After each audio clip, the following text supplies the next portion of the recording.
பொதுவாகவே பார்த்தீங்கன்னா 3ஆம் பிறை அன்னைக்கு சந்திர தரிசனம் செய்தால் மன நிம்மதிக்கு கிடைக்கும். குழப்பமான நிலையில் இருக்கும் பிரச்சனைகள் கூட சுலபமான தீர்வு கிடைக்கும் அப்படின்னு சொல்லுது நம்முடைய சாஸ்திரம்.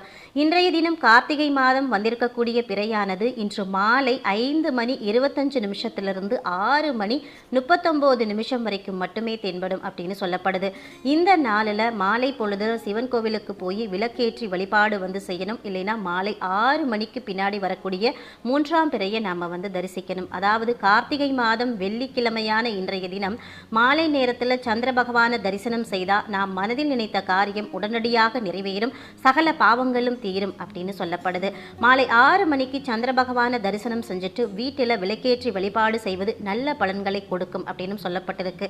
அதே மாதிரி எப்போதுமே வெறும் கையோடு சந்திர பகவானை நாம் தரிசனம் பண்ணக்கூடாது. சந்திர பகவானை நாம் தரிசனம், அதாவது இந்த 3ஆம் பிறை வரக்கூடிய சந்திர பகவானை